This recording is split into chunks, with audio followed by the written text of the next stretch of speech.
ഹരിത വിവാദം ആസൂത്രിതമെന്ന് MSF സംസ്ഥാന അധ്യക്ഷൻ PK നവാസ് റിപ്പോർട്ടറിനോട്. തന്റെ പരാമർശം ദുർവ്യാഖ്യാനിക്കപ്പെട്ടു. പ്രയോഗം രാഷ്ട്രീയമായി ശരിയല്ലെന്ന് ബോധ്യപ്പെട്ടതോടെ തിരുത്തുന്നു. നടപടികൾ പൂർത്തിയാക്കിയാണ് ഹരിത നേതാക്കളെ തിരിച്ചെടുത്തതെന്നും മാപ്പ് പറയേണ്ടത് സംഘടനയോടാണെന്നും PK നവാസ് പറഞ്ഞു. ഇതാദ്യമായാണ് ഹരിത വിവാദത്തിൽ MSF സംസ്ഥാന അധ്യക്ഷൻ പ്രതികരിക്കുന്നത്. കേരളത്തിൻ്റെ രാഷ്ട്രീയ പൊതുപരിപാടികളിലെ രാഷ്ട്രീയ പ്രയോഗങ്ങളിലും കടന്നു വരുന്ന സ്വാഭാവികമായ ഒരു പഴഞ്ചൊല്ല്, കേരളത്തിൽ ഉപയോഗിക്കുന്ന ഒരു പഴഞ്ചൊല്ല്, അങ്ങനെ തന്നെ വിളിക്കാം അതിനെ. അപ്പോൾ എനിക്ക് തോന്നുന്നു ഇപ്പോഴും കേരളത്തിലെ മുതിർന്ന രാഷ്ട്രീയ നേതാക്കന്മാർക്ക് പൂർണ്ണമായി സ്വായത്തമാക്കാൻ കഴിയാത്ത പൊളിറ്റിക്കൽ കറക്റ്റ്നെസ്, ചെറുപ്പക്കാരായ ഞങ്ങൾ അതിലേക്ക് കടന്നു വരുന്നത് ഇത്തരം രൂപപ്പെടുകയുടെയും ഇടപെടലുകളുടെയും ചർച്ചകളുടെയൊക്കെ തന്നെയാണ്. അങ്ങനെ ആ ആസ്പെക്റ്റിൽ ഒരു പൊളിറ്റിക്കൽ കറക്റ്റ്നെസ് ഉണ്ടെങ്കിൽ എന്ന് പറഞ്ഞാൽ എല്ലാവരെയും പോലെ തിരുത്താവുന്നതാണ്. കേരളത്തിലെ മുതിർന്ന രാഷ്ട്രീയ നേതാക്കന്മാർ അത്തരം പൊളിറ്റിക്കൽ കറക്റ്റ്നസ് വിധേയമായിട്ടുണ്ട്. അതിനപ്പുറത്തേക്ക് അതൊരു വ്യക്തിഹത്യയോ സ്ത്രീ വിരുദ്ധതയോ മറ്റെന്തെങ്കിലുമായി ചൂണ്ടിക്കാണിക്കാൻ ആസൂത്രിതമായ ഒരു മാധ്യമ ശ്രമം, അതിൻ്റെ ഗൂഢാലോചന ഒന്നും ഞാൻ വിളിക്കുന്നില്ല. ഞാൻ ഈ ഒരു പ്രതിസന്ധിയിലൂടെ കടന്നു പോകുമ്പോൾ ഈ വിഷയങ്ങളെല്ലാം പാർട്ടി നേതൃത്വത്തോട് ഞാൻ തുറന്നു പറഞ്ഞിട്ടുണ്ട്, സംസാരിച്ചിട്ടുണ്ട്, കൂടിയിരുന്ന് സംസാരിച്ചിട്ടുണ്ട്. പാർട്ടിക്ക് അത് ബോധ്യപ്പെട്ടിട്ടുണ്ട്. പാർട്ടിയുടെ ബോധ്യപ്പെടലാണ് ഈ പാർട്ടിയിലെ ഏറ്റവും ചെറിയ പദവിയിലിരിക്കുന്ന ഒരാളെന്ന രീതിയിൽ. മുസ്ലിം ലീഗിൻ്റെ വിവിധ പദവികൾ എടുത്താൽ അതിൽ ഏറ്റവും ചെറിയ പദവിയാണ് MSFൻ്റെ സ്റ്റേറ്റ് പ്രസിഡന്റ്. ആ പദവി ഇരിക്കുന്ന ഒരാളെ പാർട്ടി അങ്ങനെ അംഗീകരിക്കാനും അത് മാറി വെക്കേണ്ടതില്ല, അതിൽ തെറ്റില്ല എന്ന് പാർട്ടിയുടെ കൺക്ലൂഷനിലേക്ക് എത്തിയതും ആ വസ്തുതകളുടെ ഒരു വിശകലനത്തിൻ്റെ ഭാഗമാണ് എന്ന് വിശ്വസിക്കുന്നു. ഇതുമായി ബന്ധപ്പെട്ട് പാർട്ടി അന്വേഷണ കമ്മീഷൻ ഉണ്ടായിരുന്നു, പാർട്ടി അന്വേഷിച്ചിരുന്നു, അന്വേഷണ കമ്മീഷന്റെ റിപ്പോർട്ടുണ്ട്. അതിൻ്റെ എല്ലാ അടിസ്ഥാനത്തിലാണ് അങ്ങനെ ഒരു തീരുമാനം എടുക്കുന്നത്.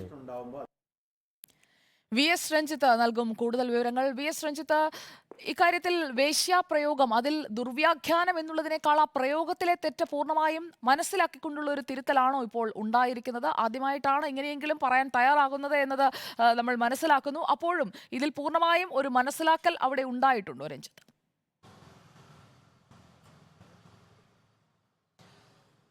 സുജയ, ലീഗിലും MSFിലും ഒക്കെ വലിയ വിവാദങ്ങൾ സൃഷ്ടിച്ചതാണ് ഹരിതയിലെ ഭാരവാഹികൾ MSFിന്റെ സംസ്ഥാന അധ്യക്ഷൻ PK നവാസിനെതിരെ ഉന്നയിച്ച പ്രധാനപ്പെട്ട ആരോപണം. അതിനെ തുടർന്ന് ഹരിത നേതാക്കന്മാരാണ് പുറത്തു പോകേണ്ടി വന്നത്. ഇപ്പോൾ ഹരിത നേതാക്കന്മാരെ പാർട്ടി തിരിച്ചെടുത്തു. ഈ ഒരു പശ്ചാത്തലത്തിൽ കൂടിയാണ് MSFിന്റെ സംസ്ഥാന അധ്യക്ഷൻ അന്നത്തെ വിവാദങ്ങളിൽ ആദ്യമായി മാധ്യമങ്ങളോട് പ്രതികരിക്കുന്നത്. അദ്ദേഹം രണ്ട് കാര്യം വ്യക്തമാക്കുന്നു. ഒന്ന്, അന്ന് വേശ്യാപ്രയോഗം ഉണ്ടായിട്ടുണ്ട്, പക്ഷേ അത് ഈ വനിതാ നേതാക്കന്മാർക്കെതിരെയോ ഹരിതയുടെ ഭാരവാഹികൾക്കെതിരെയോ ആയിരുന്നില്ല. മറ്റൊരു സന്ദർഭത്തിൽ പറഞ്ഞ കാര്യം അത് ദുർവ്യാഖ്യാനം ചെയ്തത് വനിതാ നേതാക്കന്മാർക്കെതിരെ എന്ന രീതിയിൽ പ്രചരണം നടത്തുകയായിരുന്നു. അതൊരു ആസൂത്രിത നീക്കത്തിൻ്റെ ഭാഗമാണ്. MSF സംസ്ഥാന അധ്യക്ഷനെതിരെ നടന്ന ആസൂത്രിതമായൊരു നീക്കത്തിൻ്റെ ഭാഗമായിട്ടാണ് അത്തരം പ്രചരണങ്ങൾ ഉണ്ടായത്. പക്ഷേ ആ വേശ്യാപ്രയോഗത്തിൽ ഒരു പൊളിറ്റിക്കൽ കറക്റ്റ്നെസ്സിൻ്റെ പ്രശ്നമുണ്ട്, രാഷ്ട്രീയമായി ഒരു ശരികേട് അതിലുണ്ട് എന്നിപ്പോൾ ബോധ്യപ്പെടുന്നു. അതുകൊണ്ട് ആ പ്രസ്താവന പൊളിറ്റിക്കൽ കറക്റ്റ്നെസ്സിൻ്റെ പേരിൽ തിരുത്താൻ തയ്യാറാണ്. പക്ഷേ അതൊരിക്കലും വനിതാ നേതാവിനെതിരെ ആയിരുന്നില്ല. അത്തരത്തിൽ വനിതാ നേതാവിനെതിരെ ആയിരുന്നെങ്കിൽ അന്ന് തന്നെ പാർട്ടിക്ക് പുറത്തു പോകാൻ സ്വമേധയാ തയ്യാറായിരുന്നു.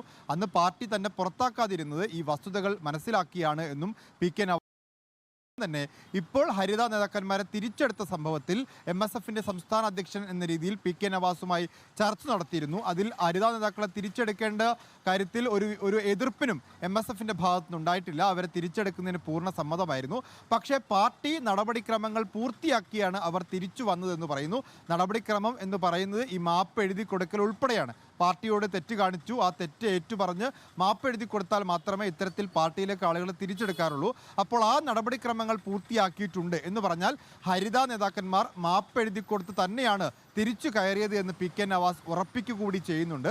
ഒപ്പം തന്നെ അദ്ദേഹം പറഞ്ഞു വെക്കുന്ന മറ്റൊരു പ്രധാനപ്പെട്ട കാര്യം, ഈ ഹരിത നേതാക്കന്മാർക്കെതിരെ അന്ന് നടത്തിയ വാർത്താ സമ്മേളനം, ഹരിത നേതാക്കന്മാർ പറഞ്ഞ കാര്യങ്ങളൊക്കെ സംഘടനയെ വല്ലാതെ വേദനിപ്പിച്ചിട്ടുണ്ട്, സംഘടനയെ പ്രതികൂലമായി ബാധിച്ചിട്ടുണ്ട്. വ്യക്തിപരമായി PK നവാസിനെയും അത് പ്രതികൂലമായി ബാധിച്ചു. അതൊരു അക്ഷന്തവ്യമായ തെറ്റായിട്ട് തന്നെയാണ് ഈ PK നവാസ് ഇപ്പോഴും പറഞ്ഞു വെക്കുന്നത്. VS രഞ്ജിത്താണ് വിവരങ്ങളുമായി നമുക്കൊപ്പം ചേർന്നത്.